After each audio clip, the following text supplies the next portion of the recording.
Ravi Padaki is a technology products leader and was until recently the COO at a sleep technology company called REM42. Ravi, over to you. Thank you. Thank you, Chintan. Hello, everyone, and welcome. Let me introduce the panelists. We've got Manan Chandan, who is the Senior Director at Healthify Me. We've got Revant Bhate, co-founder and CEO of Mosaic Wellness. We have Saurabh Mehta, Executive Vice President at Star Health and Allied Insurances. We also have Milind Pathak, who's a Group Chief Business Officer at Route Mobile. So welcome, everyone. Thank you for being on this very interesting panel. So let me set some context for this panel discussion. For most people, making time to stay fit and healthy is tough. The pandemic exploited this situation tragically and was especially merciless on obesity. I believe the pandemic forced an inflection point in the way we look at health and wellness in general. People are beginning to proactively monitor their health and fitness and make choices on what to eat and how to exercise.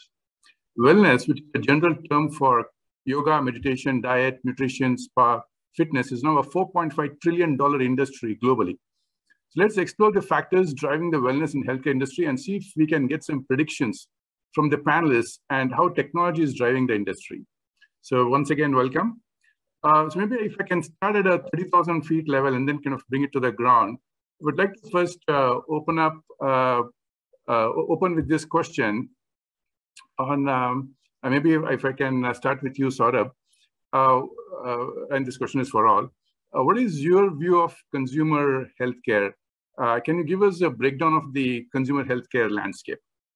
Yeah, thanks first of all for inviting me. And so, from a consumer healthcare perspective, and coming from insurance perspective, it's in mutual interest for both our insurers and for us for customers to be healthy, right? So, as you rightly mentioned, COVID has had a major impact, and of course, the losses have been high for health insurance companies in the last couple of years due to the major impact that is there. So there is a definite shift as we are seeing to engage with our insurers and our customers in terms of keeping them healthy and through the wellness programs, right? So typically we say we only talk to customers when the claim comes, right? That's how the insurance companies, after the sale is done, the only touch point is when the claim comes. You want to be engaged closely with the customers. So the wellness programs become very, very critical for us. As I said, health in general is important for any individual. It is important from insurance as a business as well, because you don't want claims as well, from a financial perspective. So we are looking forward to addressing this new paradigm, right, where customers are more and more themselves aware of the programs, and then we also want to go and engage, because next generation of insurers will be the one who are engaging on these fronts with them, right? So that's where you see a big shift on, let's say, there is no OPD claims or OPD policies in India as such. There are very, very few, very small, right? But in developed markets, you see a lot. So how do we keep them engaging on a regular basis for a normal, visiting a doctor or telemedicine or preventive health checkups? So try to keep them constantly engaged and make them aware of their health. So that's primarily our objective here, right? So I think the change is pushing us a lot to start looking at new ways to interact with our customers, and this, as you rightly said, the pandemic is pushing us even further, because the business has to be sustainable, and we have to look at things in a very different way going forward. Awesome. Revant? Yeah, thanks for having us here today. I think everyone's sort of been, in fact, I would say before COVID, when we conceptualized this, everyone thought that elective health as a market, because that's what we play in, is something that's pretty small. Actually, still remains small even post the COVID spike that we've got. I think the larger problem is not awareness. It's largely the intent, right? For us, we see that there is a lot of understanding of the needs to lead a healthier lifestyle. It's just that if you look at overall capitalism, all the money that is going into creating products and services which just allow a more convenient lifestyle, it's just leading us to be more unhealthy in that sense. And therefore, one of the key objectives that we see that will emerge over the next 10 years is proliferation of companies trying to build healthier habits. Most of the panelists seem to be from those kind of institutions where it's an Herculean attempt to take on 97-98% of all the mobile applications on your mobile, which are actually leading you to unhealthy outcomes. And hopefully some of us will be able to dispatch and fight those. I mean, we ourselves, yes, I love Netflix, I love YouTube, I love Instagram, but in the end, some of us will end up trying to take these behemoths on and just grab the mind share of the consumer to focus more on health versus anything else. Yeah, well said, Revant. Absolutely. Netflix is the biggest competitor to sleep. Yeah. Manan, would you like to go next? Sure. No, happy to be here. I also really resonated with what Revant said as well. So I think obviously they're the experts on the product side. I mean, we're obviously been attacking it mainly on the services angle, and we've also seen the pandemic has really accelerated a lot of these trends. People have become a lot more aware now. They are more interested in finding out their quantified self on nutrition, on fitness, on sleep. It's also created awareness around the fact that the risk of NCDs is significantly higher, especially if you have resident conditions like obesity or something over there. There's also additional awareness that's actually come up around mental health and everything around it as well. So I think these are also some driving factors. Though I feel the biggest trend that will kind of emerge and someone, I mean, outside of just the habit space, I mean, people are also able to do personalization really well. I think those are companies that will be able to thrive because there's no one size fits all for health.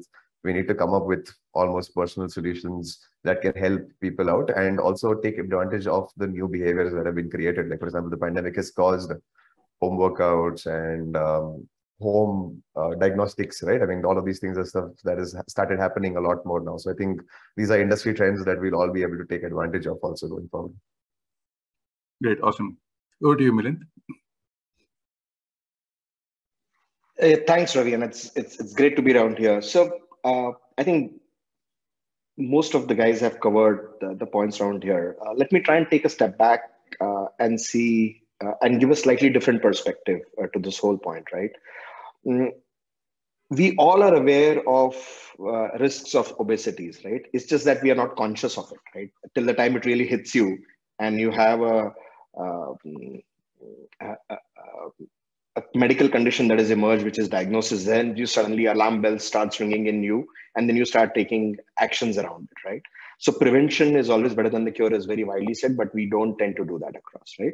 So our belief is that technology has helped create multiple signal capturing capability into devices, whether it's your smartphone, whether it is your laptop, whether it's your tablet, or whether it is a smart watch that you wear, or a locket, or even rings, or whatever it is, right? It gives you, or the patches that you put on your body, it gives you signals which are captured and then fed into some kind of a technology platform and derive certain kind of statuses of a human body, right? We believe that that is one part of that whole story. The second very big part of that story is how do you now ensure that that status is getting informed and getting communicated to the consumer? And the third is, upon the knowledge, the belief is that the consumer then should take relevant actions, or the doctor supporting him or the medical team should take relevant actions, right? So we break it up into three things. Our belief is that technology will bring convenience, right? It will democratize healthcare in a very big manner. You don't need to be present in only Medanta and Gurgaon to be accessing the top-notch doctor. You could be in remote village of Kurnool and you could still access that doctor. So it's convenience. The second is, as I mentioned, expertise access, right? You can really access expertise anywhere around the globe. And last but not the least is doing all of this using technology interventions, hence bring a lot amount of capital efficiency, right? So our belief is that consumer health tech will evolve on these three paradigms: convenience, expertise access, and capital efficiency being built up into the system, while focusing on right communication with the consumer all the time. Great. That's a great segue to my next question, Milind. Thank you for that, for your views. Now, you know, Eric Topol, he wrote this book way back in 2016 called "The Patient Will See You Now." And instead of the doctor will see you now, the patient will see you now, where he says the future of medicine is in your hands, in the consumer's hands. And his latest book, Deep Medicine, is a must-read that talks about the use of artificial intelligence in medicine as well. So what we're seeing to all of your points is the consumerization of healthcare, where we're realizing that it's better to walk 10,000 steps a day or drink 8 glasses of water or sleep for 8 hours than to go visit a doctor for lifestyle diseases, right? So this is a very powerful idea. So, picking on Milind's points that he just mentioned, if I may just kind of expand that for other panelists as well into a two-part question. One is, and any of you can jump in. One is, how do you see technology enabling wellness and healthcare? And second is, what do you see some of the challenges or barriers for adoption? Since I'm unmute, can I try and go first? Yeah, please go. Okay. So I think technology, I see access of IoT in a big way. I see video in a very big way.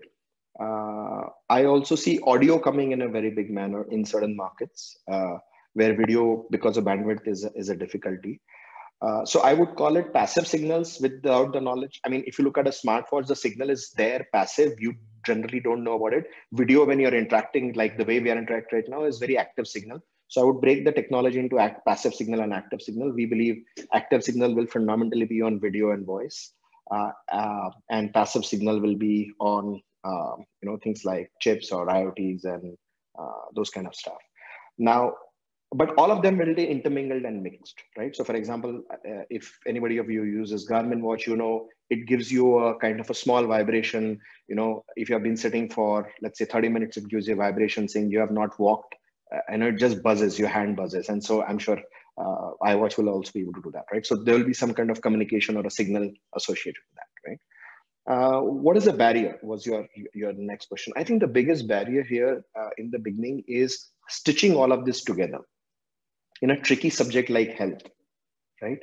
Is going to be very, very, very, very difficult, right? You still need for you to diagnose somebody, you still need the sense of a physical touch, right? When you go to a general physician or when you go to a doctor, he still does that, he sees you physically, right? Video still or audio still is not the easiest of the channel, I think. So imagine what was for mobile phone in 98, 99 when it got launched, the clunky Ericsson or Nokia phones and 16 rupee incoming, outgoing. Imagine us and then look at today, iPhone 14 Pro, right? Which is huge leaps and bounds of technology. We are maybe somewhere in the middle of a telecom revolution on the health tech revolution, right? And as years pass, the technology will improve itself, right? Just imagine going to a municipal. If I just try this across, and I have done that as a use case, to just go to a municipal corporation hospital and try and see, as a patient, you are thrown from desk to desk, right? Forget treatment. Even the process of onboarding a customer is a challenge, right? And that can be completely overcome with technology. You could have a WhatsApp or any of these OTT apps, which could just do the entire seamless registration, giving the data, picking the data, putting all your documents there, and doing seamless onboarding of the patient there, right? And daily updates to him saying, you have consumed this much medicines, this is what your health of the patient is. So there is so much of work can be done on technology. And I think it's just a matter of time that it will evolve. So for us, primarily, we are trying to look at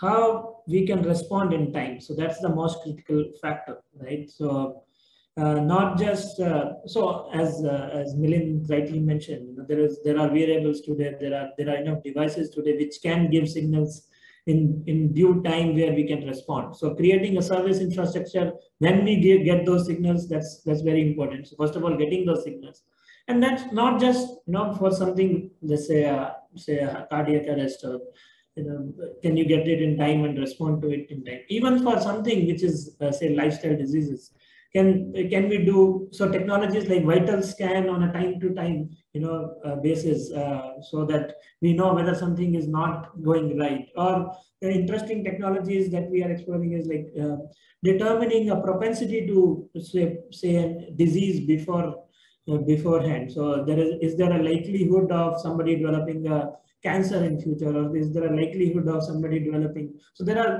very strong, great technologies. Of course, will mature over a period of time. So maybe they are using some special cameras today. The day it comes in a normal phone camera and then still do it, we can really roll it out at a large scale. For a scale like ours, where we have crores of customers itself, we can't roll out cameras for 10 lakh locations, and the logistics becomes a challenge. But the day these kind of things mature and more we get this well in advance knowledge, like as I said, patient vital scan or PED determination, or any of these signs which we can address or look out and engage our wellness coaches with the customers. As I said, you can't have wellness coaches engaged with all the 3 crore customers. You can only target a specific set, and for that you need very clear definitions on who I can actually go out and engage with, right? So technology becomes very, very important, and there is a typical tendency not to say, people are not comfortable saying it on their own as well, or they don't know who to tell. So getting it through in a little, I would say, not so intrusive way, where somebody is trying to declare, but then just monitoring it over a period of time and then responding it, and then trying to find a solution around it. So that's where all these technologies fit in, right? So I think that's where how we can respond faster, or how we can respond in time, so that we can do something about it, right? So that's the most important point. And when we keep solving those problems, whatever technology solutions solve that problem are really of great interest. Great. Explain. Yeah.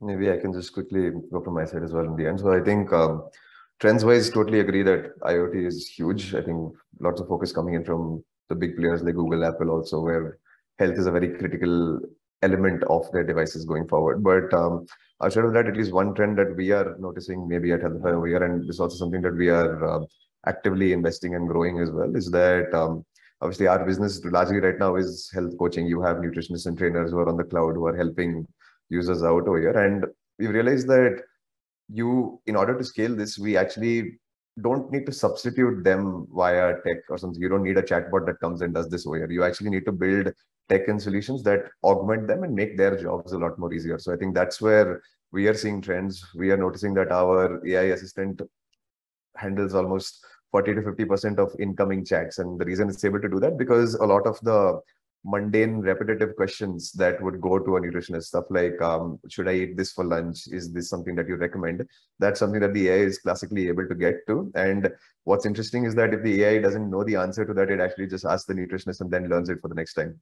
So I think that's something that we are going ahead and doing. And yeah, I think the challenges side, say, there is a lot of stuff that is a little bit more maybe on the telemedicine side. I mean, we've also done some stuff over there as well. I think what we are also noticing is there are these trust barriers that need to be overcome, right? Because there is traditionally someone is always used to going to meet a doctor and having that personal connection over there. So I think being able to overcome that via tech, and I think only time will be able to do that, as and when it becomes more prevalent, more and more people get used to it. And there is that network effect where people say that, hey, I did this. It was like going to a hospital. I didn't have to travel. I didn't have to wait, and it's just far more superior. So then that's when the true benefits will kind of come across. And agree with what Milind had also said. I think we just need to be, what truly will stitch all of this together is actually like a really good user experience around the entire offering. So I think such that it really feels seamless. Over to you, Revant. Yeah, I just have a slightly different take than what was mentioned before. I think technology will always keep improving. The problem I see in healthcare is we don't have enough consumer first thinkers. Healthcare has always been a B2B or a B2B2C business. I mean, yeah, technically we are also coaching our consumers on how to stay on the journey to elective health. The problem we see is how do you get habits to be formed? Like I heard the example of the clunky Ericsson phone and the Apple iPhone. The reason that revolution came in is because there was a consumer first thinker who said, this is how a phone should be designed and this is how people would enjoy using a phone. So I keep telling my team, healthcare, elective healthcare, we can do well if we can make that journey frictionless, affordable, accessible, which a lot of people are working on, which technology will also help in. But the final, the Everest to climb is to make that journey enjoyable. And I don't think enough people are working on making the journey to health enjoyable. It's almost like when I was in food delivery, the ultimate goal was taste be, health be. Super hard to do. I think we need more consumer first thinkers who are building consumer experiences that are truly enjoyable. See, Netflix and Instagram are doing what they're doing because they are thinking consumer backwards. There is massive amount of gamification, habit formation. The product thinking is just off the charts in all of these companies. We need more of that in the healthcare industry, honestly. I think technology is already there to solve all of these things. Great. So Ravi, one more point which I think which comes to my mind. So I'll just take half a minute on that.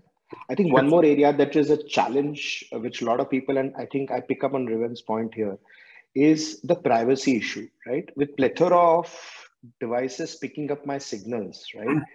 If I do not have a confidence that the signals that is being picked up from my body cannot be misused by anybody in the system, be it an institution, be it my own organization, be it the health institute, be it by the doctor, whatever it is, right? How do I really ensure that the privacy is maintained is one challenge which I think needs to be institutionalized some way, form or the other. And I think that's one big challenge that even technology cannot solve right now.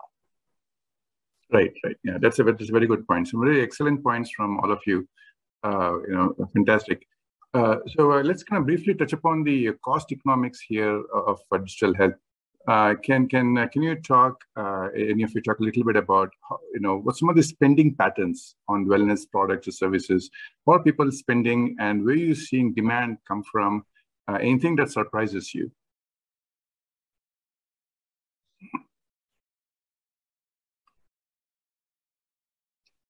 So across customer segments and products both ways, Ravi, is that what you're trying to say? Yeah, across digital health products or wellness products and services. Like for example, with your products and services itself.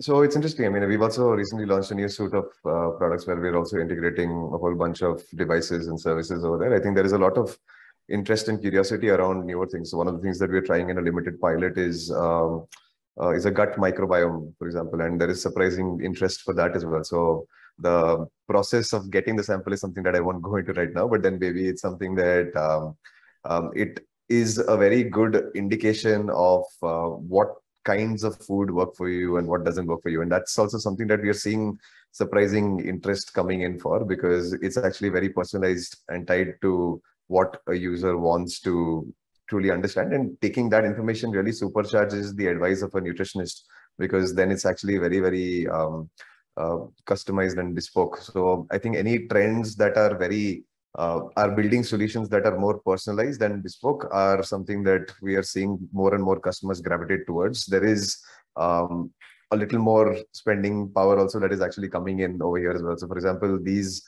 products that we are launching, they're going for around 4,000 to 5,000 rupees a month in terms of their offerings. And that is almost like 25 to 30% higher than what our platform average transaction values, etc., would be before. And we are seeing increased demand for these things. So there is interest, I would say, and this also around the entire ecosystem. I think by virtue of social media and influencers, where people are really trying these out over there, I think that is also pushing more and more people to test these out. I think people have always been interested in trying new things in health and wellness, right? I mean, that's why there are always different types of products and services, some which almost are on the snake oil category, but then people still go ahead and try them out as well. So I think that is something that's interesting that we've always seen. Revant, any thoughts from you? I think like in our experience of 2.5 years of being in this industry, amazing depth of interest to try new things. Super hard to keep people on that regime or on that program. So it's not a question of money, it's a question of time. I think the hardest problem, again, that all of us will always face is how do you make the person continue to invest in their health on the same basis. Now, whether it is, for example, in Healthify Me's business, okay, I'm going to invest in my gut health, or I'm going to invest in trying to reduce my PCOS, and then sticking to that regime. That habit formation is a problem. It's not a problem of money. I think affordability is something that all of us will continuously solve for and continuously already are solving for. The investment of time is where we see a challenge. And usually the anxiety, I think Milind mentioned this, there is a trigger at some point of time. And that trigger, there is a micro moment where you're highly anxious and either you see an ad or somebody tells you about let's say REM sleep and the fact that you can sleep better. So you'll start on that journey. But the ability to stay on that journey is where we see a problem. It's a question of time and mental bandwidth. Affordability, actually, I think we're already there. Not, I would say, for maybe the IoT devices that cost around 5,000-6,000 a month. I don't think we are there yet in terms of, I question the market size for that. But I think if you want to get people to spend about $100 a year, I think we have quite a sizable population who's there now. Money being spent, yes. Time, I don't think we respect or understand the time commitment that this would require for every individual. And that is something, again, and that goes back to my first point, right? I think that's where I still believe we need more consumer-centric offerings that have the ability to create healthier habits more than get people to spend more money. Usually businesses are turned the other way around, right? How do I get more money out of the customer? How do I get more LTV? I think that's an easy, like somebody told me this, right? When they were asking me, okay, what are you thinking for this year? I said, I want to get scalable PMF in the business, and then I want to get scalable, profitable PMF. This was actually Ajit Mohan, who's the India head of Facebook. And he told me, if you get scalable PMF, you will have scalable, profitable PMF. I mean, there is no reason why there's enough money in healthcare.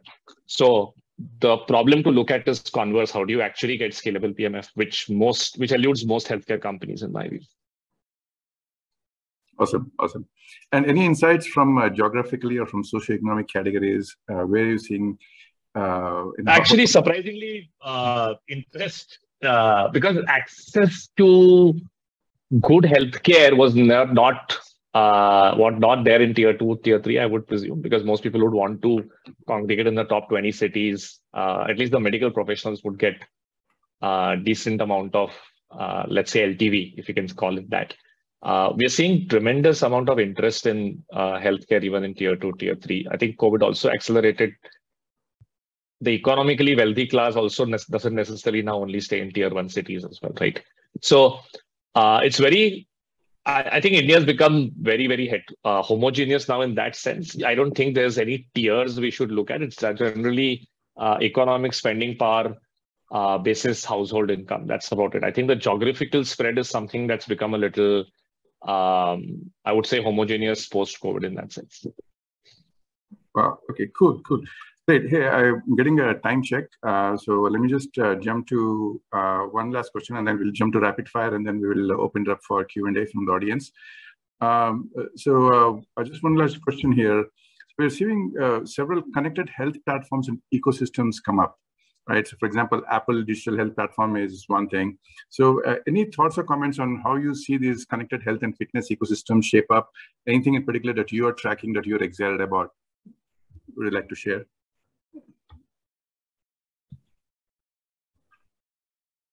I think Milind, etc., would be a better. I can try and take that question. At least start trying to take that question. See, I think there would be more and more collected health platform that will come in. Whosoever is putting a device closer to a human body in any form factor, be it a ring, be it a patch, be it a watch, be it a phone, which is always carried by him, will always have some kind of a signal that can be plugged back by some connected devices company. But I think it's half of the problem. It's data aggregation or data collection problem, right? Large part of healthcare is what you do with that data and how do you bring institutions around that data, right? And I think for me, at least in the next 5 to 10 years, this gap would remain, because now people will make efforts to ensure that this gap is bridged by building bridges between these two different ecosystems, right? And then there is a third ecosystem, which is once this connected devices data is plugged into some kind of a institutional medical environment, then who takes action on that and then communicates with the consumer? That's the third leg, right? Because, okay, you have information about XYZ's heart rate is always high, above 140 BPM a day.